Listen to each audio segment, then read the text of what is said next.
Good afternoon and welcome to the Enterprise Architecture Forum, which, as I've said, it's a mostly monthly event, which we've kind of stuck to recently. It's held under the auspices of the Open Group. And I normally start off with a slide, and Howard Hamilton, which you might know Howard Hamilton, he used to say, Stuart, not the same slide, we've had enough of it, we understand what it's about, we know what's happening, and I'd say, well, Howard, this is the spiel, I need to kind of tell you this. But you'll notice it's got radically different, So it's the same content, but you have a new opengroup.coza website. And that's the QR code will take you to the EA forum page on that opengroup.coza site. So there has been some significant moves forward. You also see the Africa branding. So it's really to keep that focus not only on South Africa, but really getting the Open Group to fly into Africa. And I trust you're going to talk to that as well. So I don't want to get into your presentation. Please, we're really trying to run it as an open forum. So if you have something in the field of enterprise architecture that you'd like to present, we have quite a few speakers lined up over the next couple of sessions. It's multi-choice and I think MTN and the Reserve Bank. So there are a couple of other presentations which are following. So our idea, and that's hence the questionnaire, is to understand what forums and the way, because things have changed. What works best. We kind of thought of, hey, maybe we should charge for this. So in other words, that there's a cost to attend, and if you do attend, we give you your money back. But if you don't attend, you'll keep the money. Something along those lines. So maybe that's a suggestion if you think it would work. So really, if you grow the community, we are very passionate about the discipline of enterprise architecture, and the Open Group has grown substantially in size and in scope, not only with TOGAF version 10, but also with the other forums within the Open Group. So EA for government, I trust you're going to talk to, and the work groups within it, so I'm not going to go there. But also other forums like, for example, the OPAF, the Open Platform Automation Forum, and then other aspects. PwC, for example, have engaged with the Open Footprint forum. They recently joined that as well. So it's a great way of collaborating globally and taking the discipline of enterprise architecture forward. Oops. So in the new website, you'll see a number of easy access. So in other words, what we try to do is actually make it very easy to identify or link into key aspects of the big Open Group site as well. So the key pointers and ways to get into content. The standards, the certification, the forum, membership, etc. So particularly a lot of people might find or struggle with in the opengroup.org site, given the size and the structure, etc. So this might be an easy way for the South African community to access key aspects within the opengroup.org site as well. There's also a news page, and Carl is extracting promises. I normally say yes, dear, to publish quite frequently key news items as to what's happening within the Open Group, new developments, and so on and so forth, but with the Africa spin to it. Because Africa is different, I think, and hence the Africa focus. So that's my last slide coming up now. I'd like to introduce Boitumelo, and thank you so much for presenting. I'm looking forward to seeing your presentation. And with that, I'd like to hand over to you. I'll just turn into your presentation.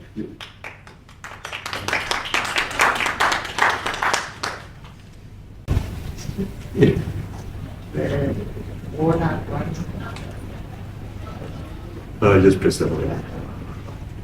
Yeah. Okay, thank you, Stuart, thank you, Carla, thank you, LIRM, and thank you everybody for coming to listen to me. You heard already my name, I'm from VETS.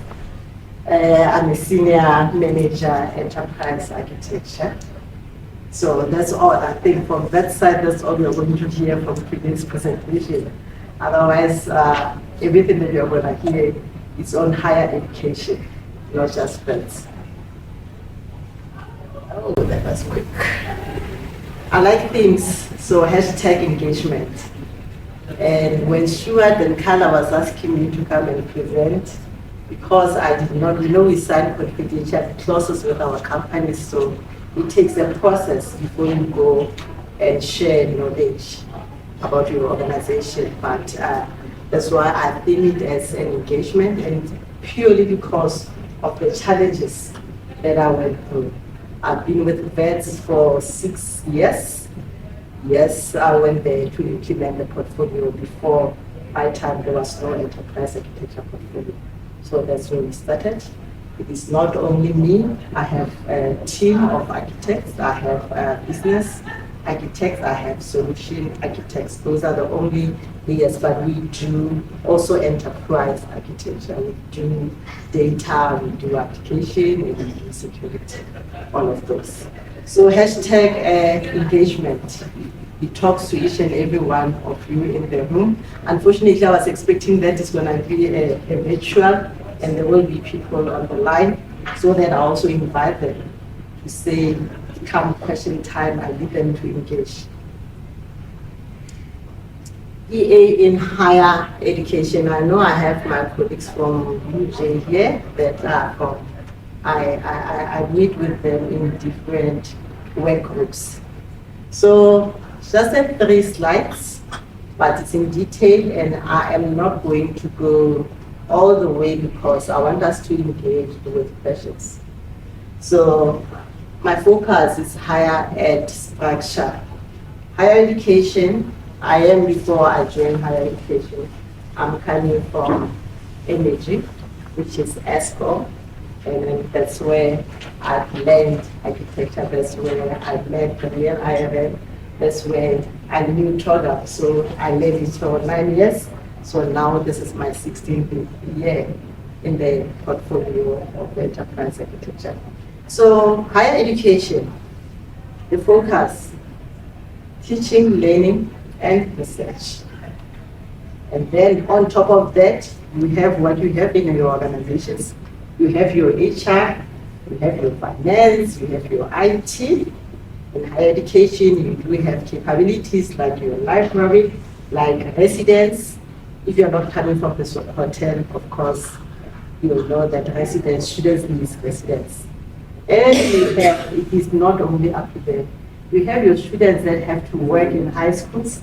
You have your students that have to work in hospitals. And then at VETS, we do have what we call VETS Rural. It's kind of a hotel. I also invite you sometimes to just go there and enjoy the rural part of it. But it is also used for teaching and learning. And then you have your facilities. That is the structure of the university. It does have all these business support areas. And of course, we pay attention because our students, there's a disability unit, where the students with different disabilities, we have to cater them in our teaching and learning and research. So have in the back of your mind that that is the structure, so that when we get to the challenges, and then you will understand why I said hashtag engagement, why I need your inputs. So it is different structures. Like Stuart said when he was opening, he had the standard slides that we are all used to. Are also tired of coming here and say, this is what we have achieved, this is where we are. So I said, today I'm coming up because I need to be here to ask for help. So I'm asking for help from architects in the room. But before that, I was looking at the attendance. I don't know whether we do have anybody who has less than 6 months in the portfolio. Because those will be my VVIPs for today, then I'll pay attention. Otherwise, I'm the one who's asking, so I'm going to get answers from you. So I don't have anybody there. So what we do, we also have stakeholders. Our stakeholders our key stakeholders now in the university. I think our kids that were born, that have registered this year, not even 2003, I think 2007. Those are our first year students. Because why I'm saying that, my son was born in 2003 and this is his final year. So now you will have to, and our academics are way, way older than me. I look at them, these are the professors, the doctors, these are our stakeholders in the university. So now you're going to understand why architects will need hashtag engagement to share the knowledge. We do have partners. Stuart is here, so the partner here I am, they come, they start the training, they train architects, they also train the team. At VETS, as well I was trained by them when I was still at ESCOM. We do have other stakeholders like organization that sells applications. So hence, and I know that those organizations, they are very clued about what is happening, but because they are after business. One other thing that I did not want to put too much on my bio is because I was in the consulting firm as well, so I know how we operate there. So now I'm unfortunately on the other side of the fence. I'm no longer from consulting where I'm pushing for business and where I want business to compromise their processes just because I want to gain. And it causes conflicts, it causes friction. When I say hashtag engagement, I'm also talking to service providers because I know we are not streaming, but we are recording, they will get their recording so that they need to come on board with their skill on architecture and to do right to organizations. These organizations are in our country, are in South Africa. That's, you'll see later when I'm talking about it. When I joined Advance, of course, I had an EA strategy. You go there, then you know that you are positioned. You have a strategy that this is where I'm going to start. We always put that 90 day, that this is 90 days, this is what I'm going to do. Of course, I'm going to need a team that is huge. I cannot be saving all those 5 faculties and how many schools each and every faculty has a school, and we do have all these business support areas that also have applications, because one other thing is big and the challenge that we do, enterprise architecture will be placed within ICT. So now it sends the message that is an IT architect and it's enterprise. So what is an enterprise in this case? It's the institution. And in protection services, that's also an architect in protection services. So I'm talking about the securities. I'm also an enterprise architect in facilities. I'm also an enterprise architect in services, the cleaners, the garden. You see, nice when you go to the games, that you see those lawns and stadiums clean. There are people behind that. Those are that is part of the team. So I also looked at the process, because you have to have the process.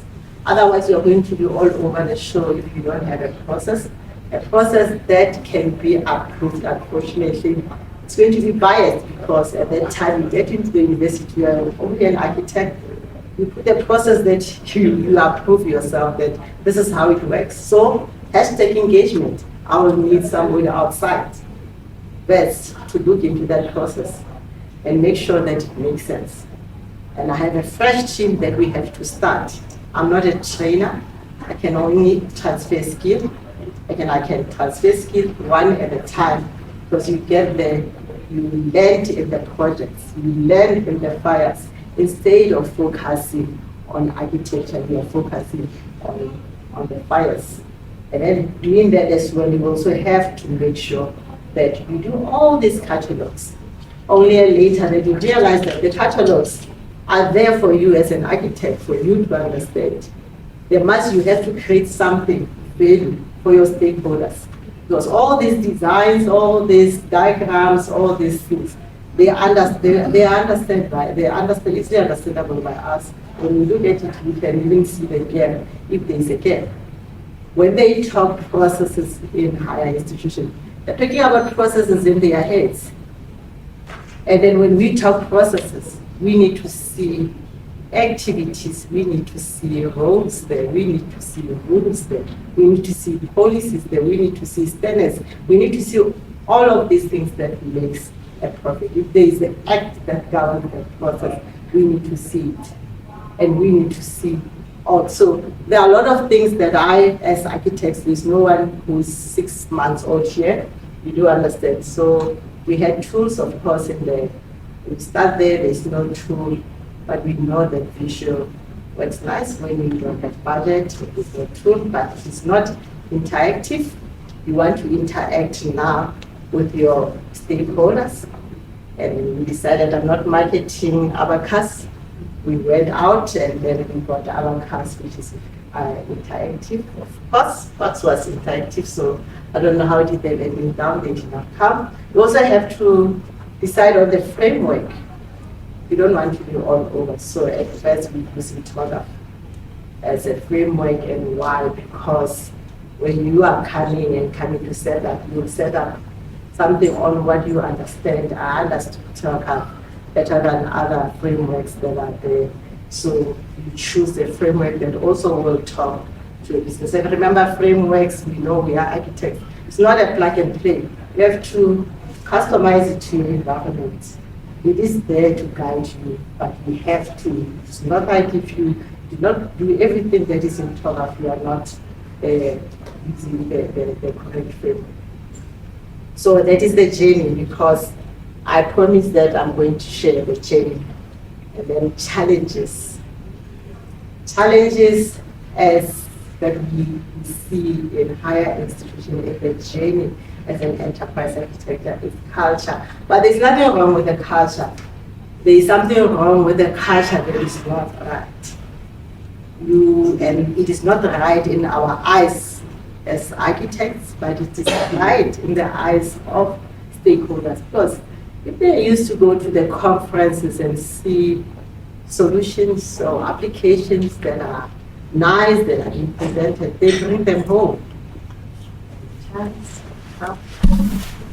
They bring those solutions home without even understanding what is this application doing. When you see something, you're in Canada, it has different environment, it has different rules. The kids there are not even hungry, they don't even steal. You want to build a solution, that solution that is not going to work for your environment. As an architect, then when you come from the governance point of view, because governance, you cannot compromise governance. As you come, that's when now you are going to have that challenge of being rigid because you want to protect them and you want to protect your enterprise. If you bring that solution, there's no processes that are not mapped. There is ownership. Ownership, we find, is just one academic will know the application, and tomorrow they have been soft to divide, they're going to divide, so you are stuck with the application that does not have support and nobody knows about it. Or maybe worse, that was even hosted in the server, in the garage, at your home, because it is the application that you got. So you have to come and unfortunately disrupt that culture. That's enough about the culture and the challenges that we get, because there's going to be lack of understanding. We received lack of understanding of the portfolio, and for every problem there is a solution. You start with your awareness. Awareness, it has to be, it's not a once-off thing, because people come and go in the organization. And then you have to even adjust your terminology. You are in higher education. You don't talk business architect in the higher education.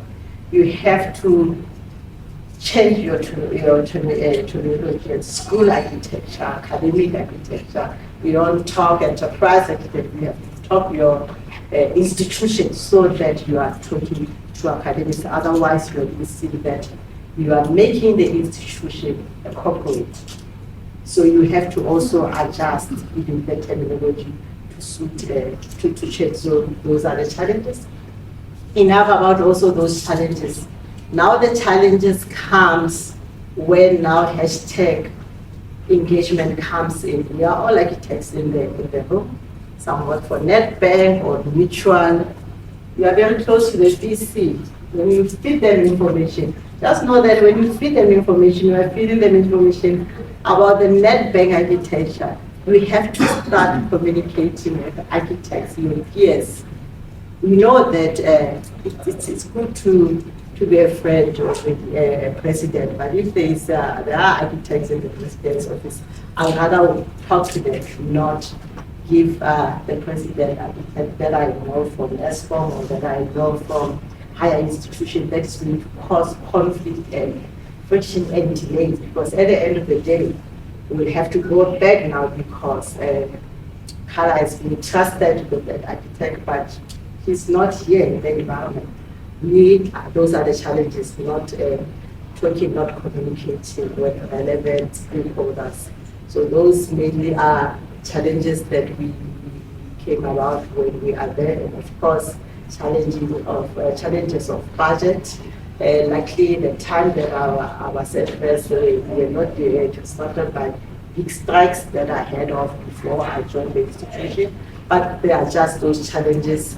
And we know, so we are not going to blame COVID. It is our duty as architects that any disruptions that is going to come, we are that discipline that has to now make sure that whatever the disruption is coming, we still drive our organization towards their visions, towards their strategy. So, and I think sometimes I sit and I appreciate COVID, though it really took my life, but at least it took business to the hybrid teaching to accommodate those students that wanted to do things online. Though it's hybrid, so it was a good thing that we could do hybrid.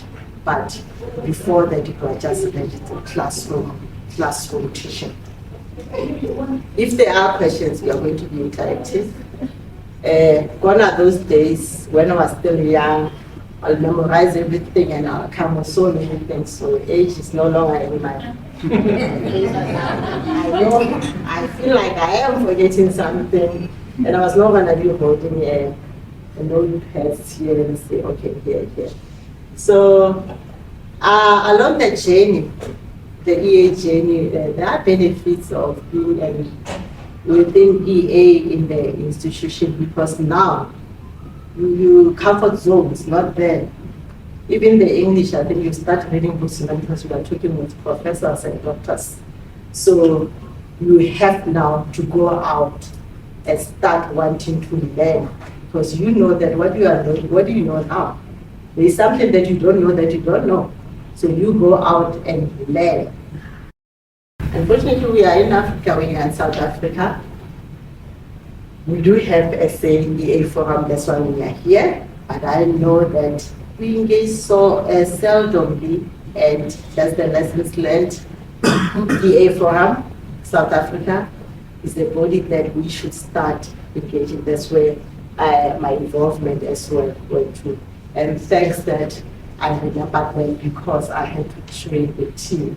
And then Real IAM was there to assist and even to offer to come and present to the SET, because SET, what we SET is a senior executive team in the universities, that's what we call. So it will be your, what you call in the private companies now. You know, I'm from ESCOM now, the board. So our board there is SET. So also the involvement in the group. I am involved, surely I should not say I am. We as a university, we are involved in the open group. In the open group, we do have different work groups. I'm sure some of you saw the badges. The badges, of course, it will be attached by name, but those are the university badges, because when we get involved in the work groups, the deliverables that you deliver, you have a badge attached to that. So one of the work groups is TOGAF Agile, a work group where we also delivered the playbook. It helps the 6 months, and anybody who does not have time to read the big TOGAF manual.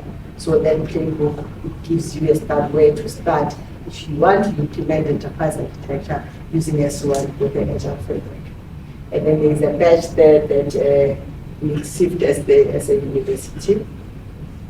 And also, it was not only that work group, there are multiple work groups that I'm not involved, but I do visit in those. There's a certification work group where now they are talking about certifications, and that's where I say hashtag engagement if we are not there. And there is a challenge. Each and everything that I am listing here, behind it, there is a challenge. You'll hear when we engaged further. We also got a badge from government EA. There was a city of Taipei when they were digitalizing the city, making it fully digital. They had to get a confirmation from architects whether they use the right method, whether they have involved the stakeholders. And also, when we develop a business case, we develop a business case to see can any other government use that. So obviously, when I participate there, I wear a South African hat because I know that they hear what is the structure of our country. There's that lower class where there's no electricity at all. There's robots. There are some citizens that does not even have smartphones. Citizens that does not even know what is a phone. So if we are going to digitalize and transform all these services, are we only going to be focusing in Cape Town and how they call it? So we were also reviewing and putting the business case, and then there was a patch there. Now there is also involvement from a Smart Africa, with that perception that in Africa we don't have a framework. So now they want to take TOGAF and make it fitable to all continent in Africa. And that's why I say hashtag engagement. This is where we have to go and start proving that even in South Africa, we do have, I know it's not only us, a lot of people could not make it here, we have to go. There is a catch. The catch is that these missions happens at odd times. So there's a little bit compromise that we have to do and that we did at best in our journey. We had to compromise our comfort time in the evening because of different time zones. When it's early that time, sometimes the side, 9 o'clock, it's 8 o'clock, but we just tell ourselves that, okay, it is for this moment, for us to gain knowledge and for us to understand and for the world to know that Africa does exist and Africa does have architects, and also we can contribute, and also that the decisions cannot be made on our behalf when we have experts in the room that knows even more way better than me. I'm just talking about 16 years, and I know here there are 30 years experience of enterprise architecture. Now we talk about engagement method. How are we going to engage? Hashtag engagement. How are we going to engage? Are we coming together as South Africans and say, yes, let's start engage on this topic? Because we really have to protect the reputation of the portfolio. We should not be compromised. All these other portfolios are being removed. Even the badge or the license can be taken from you. You skip if you compromise, if you took shortcuts. So when I'm talking about engagement method, I am throwing this back to you. I did that disclaimer that unfortunately today is different, where you are expecting that I give you answers. I'm just trying to show that the answers are within us, but the engagement, which one can call a collaboration or communication, it is what we are missing. The next steps, I'm going to do the reverse availability. Let's talk about available. We at VETS as EA, that's a team who say it does have a 16 years. We are not going because it's resources that we count, yes. We don't just count that, they started the portfolio 6 years ago. So we count all the years that the resources have been having experience in the portfolio. We do have only 16 years of experience in the portfolio, and we are saying we are available. We are available to be contacted should anything needs to be resolved within enterprise or any questions or any problem that you want to ask, we are available. And then we say, I put it back to you that what is the methods of connection that you will suggest that we start connecting so that we link up, so that even if some of you are not able to connect in these online meetings with other architects globally, then who should be going there on behalf? We can get information and we can go look good in the evening, and I'll present that information if some of you still want to sleep that time, but at least we know that we are doing that on behalf of South Africa. And then we will have a continuous improvement. The only way to have continuous improvement is with knowledge sharing. We are saying hashtag engagement because we have limited knowledge. We have ran the race so far, and I say we still have challenges, but I know when we are collaborating, we can do better for our higher education institutions.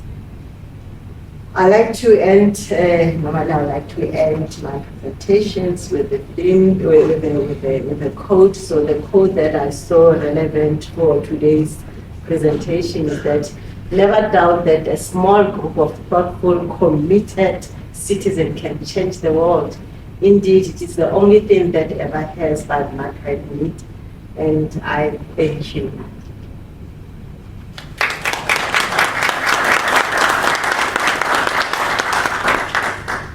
I think I will be standing here, Stuart, for questions, and then you are welcome. If Kala asks questions, however, you are welcome to answer a question. So the answers should be coming from all of us. Right, who'd like to kick off with the first question? See you over here. I'm actually looking at you.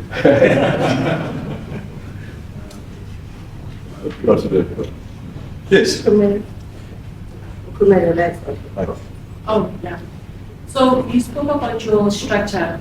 It's very interesting that you have business architects and just solutions architects.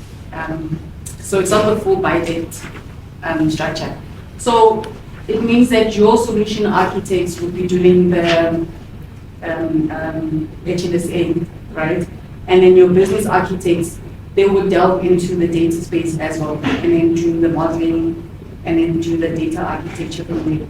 Is that how the structure is? You have to be very sad. That's not how I started, because as I said, when I got there, I had all these layers of budget that I would be getting this, but you know you guys, you are very expensive. You can be very expensive, and the university does not have money. So we have to compromise, but we had to, because they've been existing. You have your techies there, you have people that are looking after technology, you have your BIS there, you have your people that have been managing their applications. So what I did not even form the Enterprise Architecture Board. We call it Enterprise Architecture Review Governance Committee. So we appointed them formally into the committee, but the appointment letter, then we gave them the titles that we are missing on the structure, so that when they are in the board, they play that role. I need a technology architect. I don't have technology. I cannot hire them. So these guys that are there, all I just have to guard and to overlook is that the model part of it, answers. Remember, the answers are in there, but to design them, to put them in an architect, it will be us architect that will know. But we use those resources. We use a different ICT team in the ER team to play all those roles. And then the nice thing is that in the BIS space of beds, they were already into architects. So we also moved them in to come at them. So we work closely that in our information security, we said you are now security architect, but only when you are performing on the space. That's how we close that gap. And we still now, that's how we are operating now. Also, you close the gap of having the AIE, and you just only have the governance board to approve those models. Yes. I didn't get your name? Jeanette. Jeanette. Okay, thank you, Jeanette. Just come It's in. nice that I'm getting your name because I was told that we are streaming, so I must get name and name. Yes. My question is outside the structure. You spoke about uplifting Africa, right? And there's also quite a bit of patriotism in your speech, because you also spoke about service providers that they need to assist these companies in Africa and in South Africa. But I want to go back to the preparation of the talent pool. Right.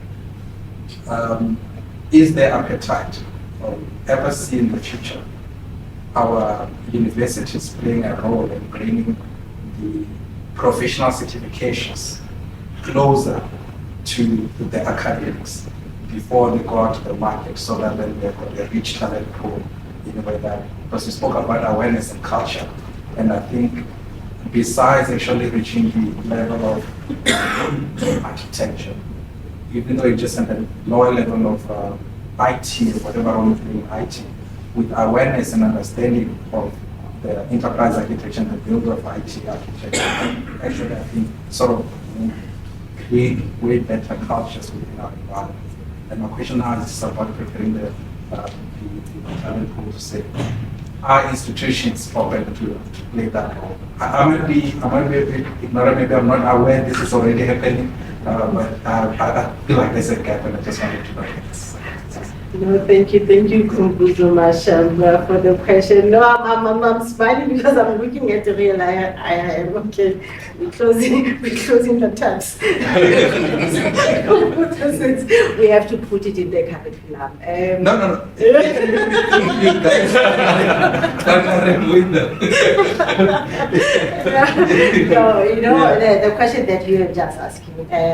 I was not long time ago just attending one of these courses, because as I said, when you're in that environment, unfortunately you have to come out of your comfort zone and see yourself back in class and just to improve yourself. I liked what I heard about enterprise architecture.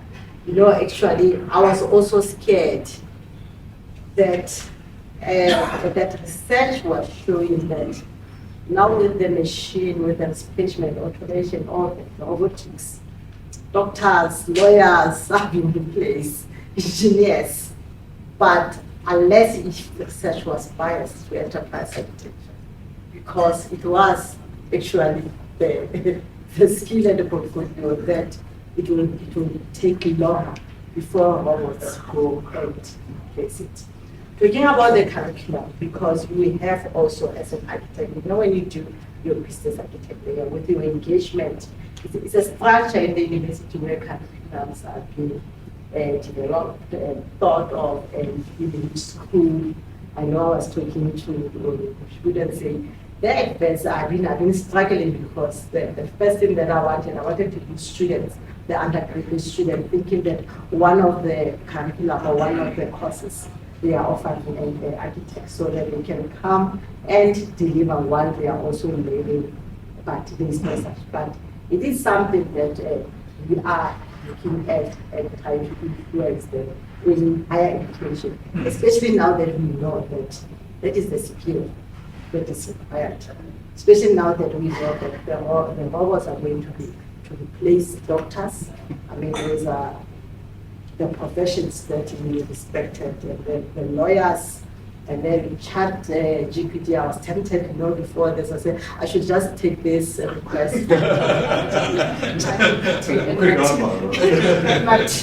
My team also supported me and said, actually, let's do that. Let's just take this and chat GPT and then we go and present. I said, no, but I want it to be, to be very personal, so that to be very realistic, should not be coming from the machines.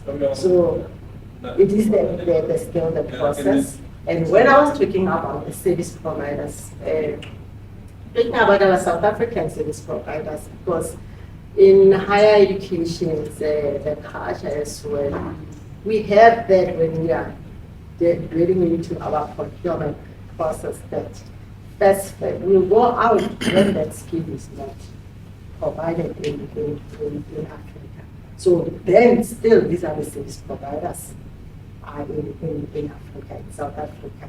When I was saying, let us not take advantage of the gap, let's rather do business while closing the gap ethically, and also parting with the skill, because the graveyards are very rich from architects. They went away with the skills and we don't have the skills. Yes, majority have left the country, yes, they in other countries, but it is not fair that we die with the skill. When I say the graveyards are very rich, because we go with the skill that we have not had. I hope I've answered your question. Yeah, you have. I think it just needs a bit of a structured forum as well, where there is some sort of using the English word of opportunities, but focus on that, driving it, and not just one institution as well. Also the service providers coming in and saying, how do we get those and prepare that challenge? There are a number of questions that are honestly and also putting into MBA programs as well. But I think we're on the same page. We're kind of committed, bordering on obsessed with the discipline of enterprise architecture. What I really enjoy about enterprise architecture is that you truly never master it. It's something which evolves, and there's always something you should learn. And it's the challenges as you head over there. I think there's a lot of the technical stuff which we've probably got solved. But the key challenge is hashtag engagement. It's kind of linking into people and leading that change and the adoption. We've got in South Africa, we've got the CGICTPF, the Corporate Governance for ICT Policy Framework, which is mandated by law. And we've got GOIA, the Government-Wide Enterprise Architecture Framework, which is now more than a decade behind where TOGAF is currently. That vision of getting a framework for Africa, there's a lot of work that's been done in India. If you look at the Indian frameworks and also into other countries, I think there's a huge opportunity to collaborate globally and then really to accelerate. Because we need to prevent, and I think we make the mistake, is that we confuse activity with progress. In other words, if the Auditor General in government specifically is looking at the CGICTPF framework and they're going to COVID 2019, and they say, well, one of the 12 processes which has been identified to focus on is enterprise architecture management. It's one thing putting a tick behind a box because there's a document, right? It's another thing managing intellectual capital as a resource within your organizations. Managing in such a way that it enables management of complexity and change, and you're doing it in a business appropriate and sustainable manner. And that's the challenge, because you can have the frameworks and the theory and all that type of stuff. It's how to internalize it and make it fit for purpose through engagement. So I think part of the challenge is back to around mentorship. It's around, you can chip in over here. There's certain fundamental practices and disciplines that need to be in place, which are foundational. Those are the type of things we need to get right so that we can then build on that foundation. And I won't use the word scaffolding. Sorry. Okay. First of all, thanks to Boitumelo for with your presentation and willing to share your experience with everyone. Under tools, I hate to speaking about Visio, but with due respect, I have nothing personal against Visio, but I didn't hear you speaking about any specialized tool apart from Visio. Maybe I missed it out. I'm not saying that you can't do it. You can't build a road with travels. But I think there are better tools. I think if it's not that. Okay, Yeah, thank you. No, I don't mind to share it again. Yeah. I said we started with visual because when you start, you don't just get there and you want Rolls Royce, you need to start cycling to know your steps. So, of course, when we started there to just put everything in proper places. But now we're using Abacus by Evolution. And then there's the tool that we are using in the institution to help us also with it, because gone are those days where you have to do everything for the business. You have to equip the business as well. So it has that part like to where, yeah, I can give you a license into it.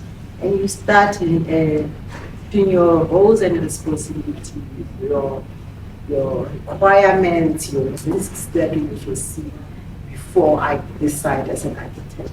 I can, because it's changing that method of wanting to sit in their room and taking time. So we're giving them that even at their pleasure, anytime we can, when they are bored, they can start putting that, so it shortens time. So we're using Abacus and FETS. I wanted to ask with regards to getting, I don't want to say buy-in, but getting your stakeholders to cooperate, especially when it comes to getting information, especially because you're in an institution. I find that sometimes it's hard when you have to get the necessary information that you want from your stakeholders. So what's your strategy when it comes to that? Thank you, Daniel. Stakeholders, they differ. You are going to have those challenges, and fortunate enough, one of the seminars that I attended, because it's good that sometimes we attend seminar to get knowledge from these experts. They said something very interesting, that let's reduce the title. I think the title, it is just too heavy when you bring it. You come as a threat that I'm from enterprise architecture team, I'm doing this. So they were saying, let's reduce that and play in their space that as security now, we want to structure or change the security. So I see then you own that way you start to get a lot out of that. You, in a way, limited ways, I can say.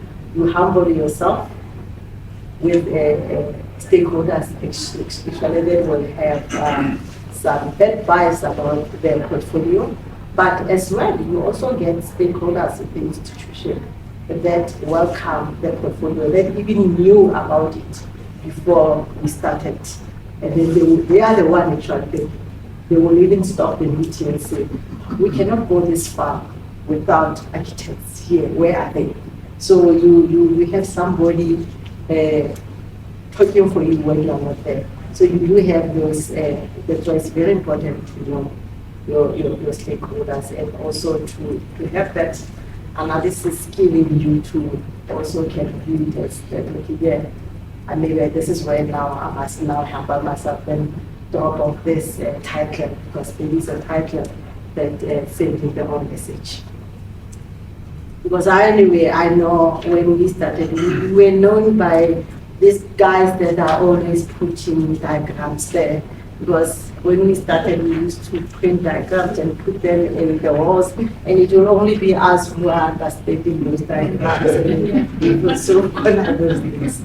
So those diagrams are for us when I share it with you, but it's no longer for business. Business, they want to see the value that whatever that you are doing, not value, are they getting from them. Ricardo, you are Ricardo, so it's definitely not one of his posts. Yeah, kind of the question that I wanted to ask for the lady there, it's kind of touched on that also. We try to make aware, put up posters, we normally provide a poster to build awareness, to start the communication, and stuff like that.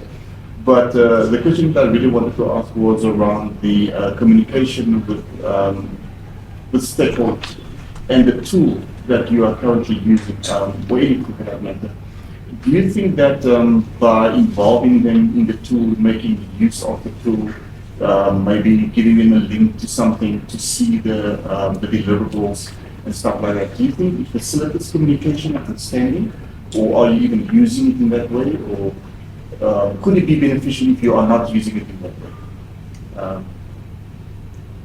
Thanks, Ricardo. It is, but it depends again on different tools. Some they don't want to that. They prefer Outlook. Even the teams that you form, they will not even go to start talking there. So it's challenges that we are facing in the institution.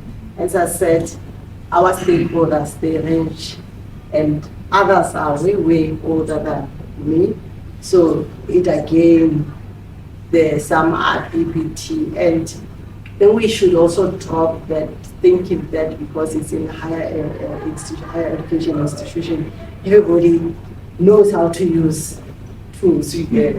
No, they will still want to read books. So they prefer to even to see you face to face, even Teams meeting. So it does help for others. It does not help for others. It's a mix. Yeah, so it depends on the situation, the stakeholders, the environment, those kind of things. So you need to kind of make a call on that, depending on what it is. Yeah. And then after training, because sometimes you have to step out of your comfort zone as well, and just maybe spend a few minutes with them. And you find them even now starting to like it even more than you, and now because they thought it's something difficult. You know, it's like our grandparents when you want them to use WhatsApp, they say no, but after that, it's them now that are posting things on WhatsApp. Yeah, thank you.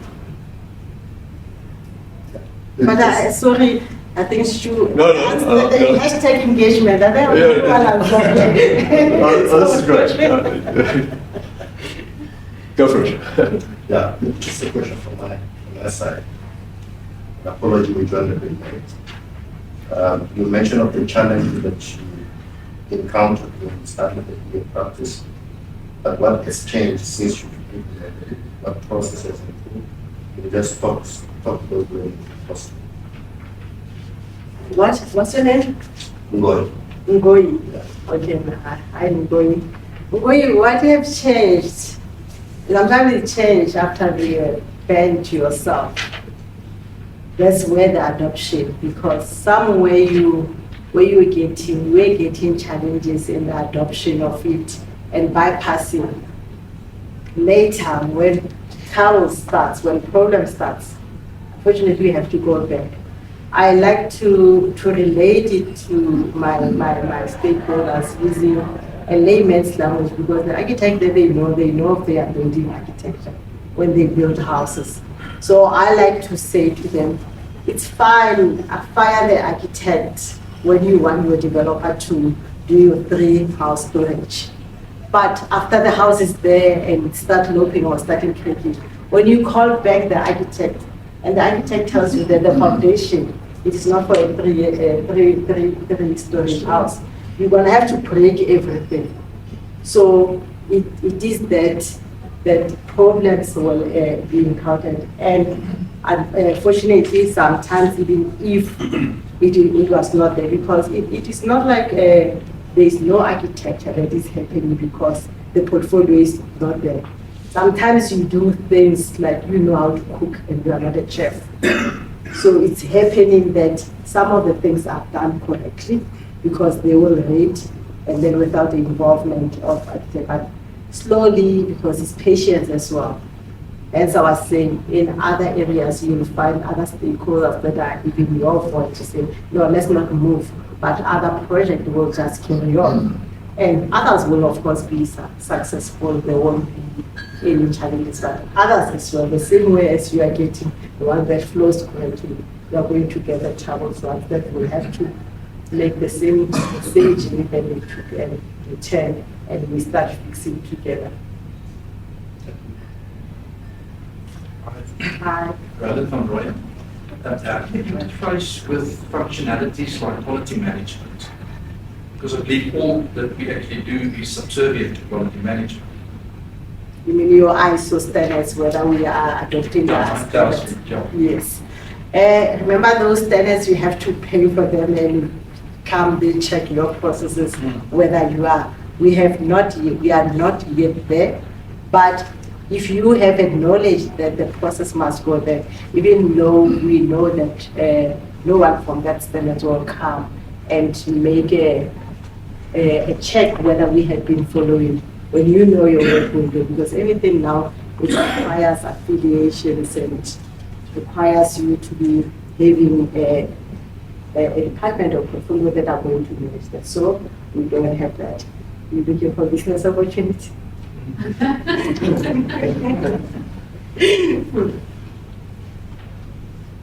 Thanks. And then we first, Roland. Yeah, actually, first, do they have a quality management function as an enterprise? Yeah, we have a QA, which is not, when they are testing their implementation of applications. But the ISO standards That's how you that. speak for evaluation. Yeah, in the generic sense of the word, the natural English, quality assurance. Okay, we do have. All the, surely they must have that, liaising with subcon, those guys. When you liaison with Saka now, it's that one on the teaching, and then remember now because we are two, because we are high, not there, everything is 100%. If you are talking about on the area of teaching on the academic side, I will be answering on the business support side, but on the teaching there is about there, they are 100%. Yeah. Thanks. I'm Martha. I'm Martha. So I just want to find out when you were doing your business architecture, the stage where you were making the processes, have you gotten now to a stage where you can say that you are at the maturity level, beyond the minimum, for lack of a better word? And secondly, have you gotten to a stage where you've started doing your reference models for all these various domains and actually started to have a roadmap, working towards a roadmap? Because I know it's cumbersome just to capture the current landscape, but at some stage you need to start moving beyond that and getting to a roadmap stage which you share as a vision to the business. On the processes institution-wide, I won't say we are already been at the managed, we're talking about maturity levels.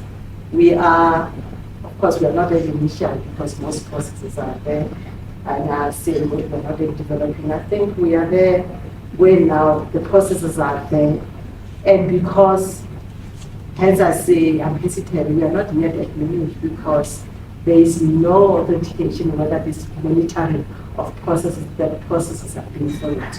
And not all the processes in the institutions are fully met.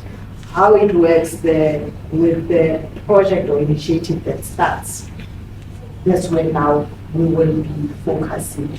And then by the way, one nice part of it, it's another layer, not everything. Processes are one of the artifacts of business sector, but as our structures are different, they are being managed outside the business sector. So our business architect, they will just look at the gaps whether the BPM team has mapped and closed all when you look at your steps, what is required for you to say the process is fully mapped. But not all the processes are mapped in the institution. And so remember when I started, I said one of the challenges that became is that a professor will go to the conference and find a solution that does not talk to any process because the process is in the head, it's not good enough. So we are not yet there. It's the journey. That's also quite a common mistake, is kind of getting too focused on the as is, where you're kind of modeling down to an activity level.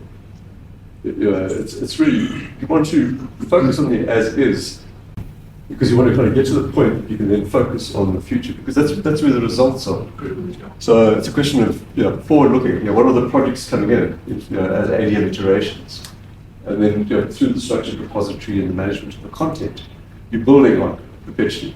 So it's more future orientated, because that's where the results are.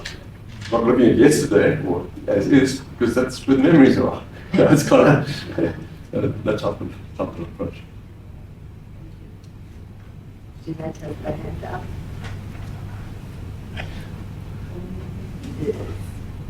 Thanks, Boitumelo. My name is Judith.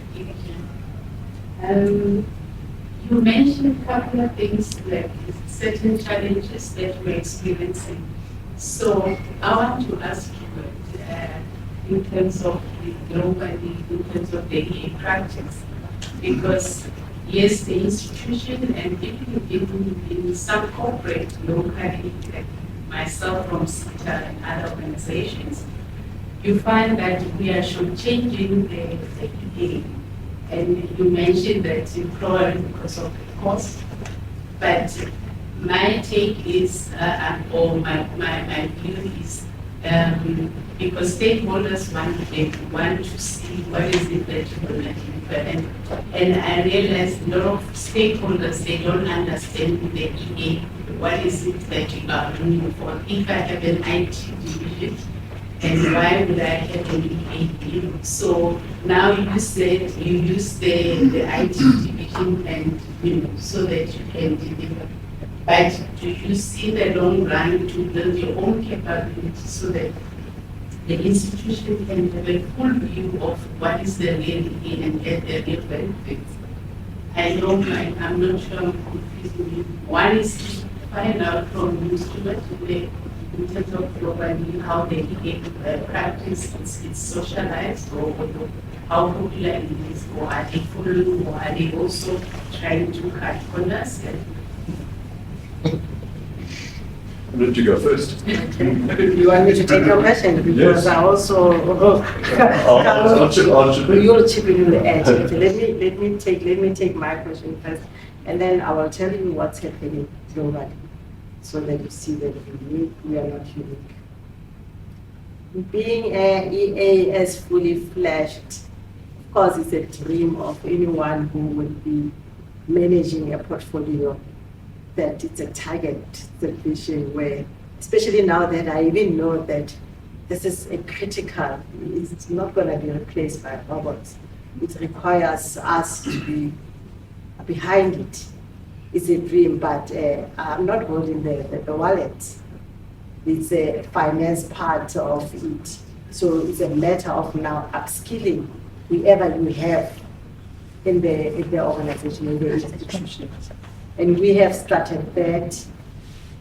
There's the team that did not know anything about EA. So it is progressing, and even as you can see, using other employees in other areas, they are also learning and also giving it now to the business that this is the probably one day we'll wake up them wanting that, okay, in protection services, we want an assigned architect, like where I was coming from, you focus in the segment.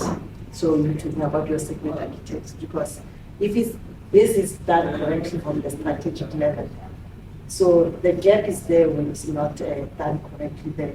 But it's a dream, so of course if I have to answer you, yes, it's a dream for when you are managing that portfolio, to have it fully fledged and to function, to have it, because you change with all the disruptions that are coming. So not something that you are just going to do every day. So that's why it's so interesting.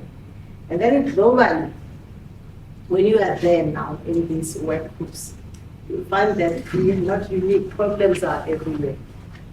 I spoke about the city of Taipei.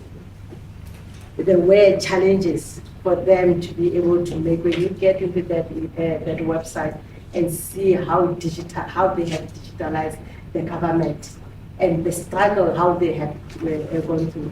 They also were having those challenges of not understanding, but the only way they got it right is by producing the value when you produce the value, when the business starts seeing the value, that's where the table can turn around. I'm going to ask you what you have. I think one of the key aspects is really running your EA practice like a business. That key ratio, that delta, the change of value of the change of cost, that ratio always needs to be greater than 1. And in order to be able to do that, you need to understand your stakeholder. And you need to be able to manage intellectual capital in such a way that you can package it to meet a specific business need. And that's where the stuff you do behind the brick wall, in other words, business doesn't care about meta models, they don't care about the ZAP framework, they don't care about TOGAF standard, they want to see value. So in other words, it's really understanding. So in other words, when you're setting up your EA practice, you need your operating model behind it. So in other words, enhance market reputation, that you are marketing, winning better business. In other words, that you are pulling in the work that is really going to add and take you forward. And then deliver valued solutions. So as your deliver valued solutions, I said the word deliver valued, as in the valued is in the eye of the beholder, of the stakeholder. That's what they see as value. Right. So it's deliver valued solutions. And then grow our capability. It's almost the concept of an ambidextrous organization. So in other words, when you're delivering valued solutions, you're chasing effectiveness, you're chasing delivery, right? While growing your capability, what you're investing there is learning, it's development, it's understanding. And it's getting that balance right between growing your capability, like the TOGAF and the training and the stuff you're doing. You're growing your capability. And that's a different set of measures. It's creativity, it's exploration, it's making mistakes, and learning. And then the boring part, manage the business. So in other words, you then got that model which you kind of run your EA practice like a business. So it's value over cost, and understand what your product is. I believe the question was also, if I understand you correctly, should they divorce themselves from IT? It's a difference from organization to organization. If you report your IT as your enterprise architect, if your enterprise architect reports into the CTO, what do you get? You get technical architects, right? Yeah. If your enterprise architect reports into the program office, what do you get there? Projects. Yeah. If your enterprise architect reports into the CIO, well, that's better. You're kind of going in the right direction. Yeah. And if your enterprise architect reports into the chief operating officer, well, that's kind of that's interesting.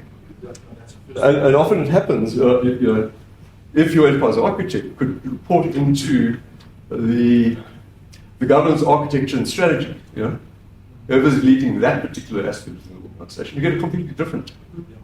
And then it becomes even more complex, because the complexity is what we need to deal with, is when you're looking at a multinational organization, or you're looking at a federated organization. And a lot of these things it's almost like a pendulum.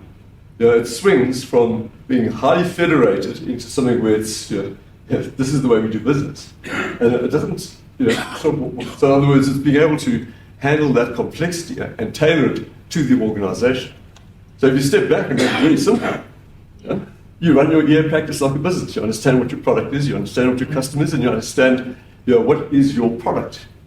And that's why I kind of refer to it as it's around intellectual capital. Really what you're doing is you're applying the discipline of enterprise architecture to grow that stock, that level of intellectual capital within your organization. And you're doing that by converting personal tacit knowledge into organizational knowledge by documenting your processes and your capabilities and so on and so forth. And then because you're applying the rigors, the engineering disciplines, the ZAP frameworks and the meta models and the OMG and standards, etc., into the way that you manage that content as a resource. Because if you get that right, it's like running a store. You can go and you take one from this shop, one from this shop, and you mass customize that product to meet the stakeholders' requirement. Yeah. Right. Does that make sense, is it? It does. Well, to answer your question, that's probably a bit. It answers. What I wanted to, like, maybe a scenario that I can paint is Right. you find that now in terms of emerging technologies like the AI, how digital transformation is rapidly evolving. And everyone, ordinary person in any industry, they know about it. So my question is, you mentioned that if you have a CIO or CTO, it's then that they will know a lot about the practice. But my question is the EA practice or enterprise architect. And my observation is I found it as if it's not well known unless you are in the space that, you know, as a CTO or CIO. So what is it as an open group where, you know, and I like the vision that, you know, Africa, you want to expand it and so forth. So what makes it difficult for ordinary person, because others, they think it's an architect and, you know, he painted a picture of building a house. So this capability, what makes it difficult to be that difficult? Or maybe it's me. It's getting back to that enhanced market reputation. I mean, 20 years ago, it was extremely difficult. You mentioned the word enterprise architecture 25 years ago. You mentioned the word enterprise architecture, and people say, huh? Yeah. So things have changed. If you look at even the South African government, maybe that's not the best example, but putting enterprise architecture as the linchpin between corporate governance, in other words, King and Sarbanes-Oxley and all of that type of stuff, and IT governance, which is the COVID type of standard. So typically what happens from a governance perspective is that the internal and external auditors would review using COVID 2019 as a standard. That enterprise architecture management practice or management area is directly related to the TOGAF standard. Now what happens there is your internal auditors and your external auditors, they do a review and say, well, your level of maturity is this. Getting back to your software engineering, your 5-level maturity level. You don't have this in place, you don't have that in place, and that in place. Often what happens then is that's put into an audit report. That audit finding goes to the audit committee. The audit committee is chaired by the chairman of the board, typically. So we've gone from something which was not really understood, given the moving forward, where IT is through the King standard. Remember we had chapter 5 added, which kind of IT is a board responsibility, and that's how that's progressed to the point that we're at now, is that the need for enterprise architecture is actually understood at a board level. So it's how it's communicated, what avenue you're using in order to get the message into the organization, whether it's from a governance perspective or business process improvement, or it's from a managing change perspective, or it's a new system that needs to be changed, or it's a fundamental business transformation, or it's a digital transformation. Stop me when you had enough. It's picking up that key message, and that's how you package it. And using organizational change management, communication being one of the key aspects, and you market it, you communicate it. So that's how you drive engagement. Is that better? Third time lucky. Let's hashtag engagement, because one of the questions said, how do you, I put it back to you that sound like I'm in court. I put it this way. How are we going to do it? And it's our responsibility, each one of us, to start to think. Like, you have to realize that at CETA, probably only 3 stakeholders know. Do you propose something like you invite architects to come and do the roadshow to your stakeholders? All of us that are here, we go and answer, because if we are not going to protect the portfolio and be proud of it and keep it to ourselves, then nobody was going to know it. But I was glad when I was in the institution, when I'm attending training. That's the only thing actually that excited me more when I was in there. I'm not going to be replaced by a robot. On that optimistic note,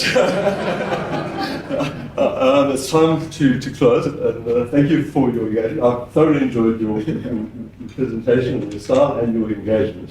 Thank you very much. Thank you.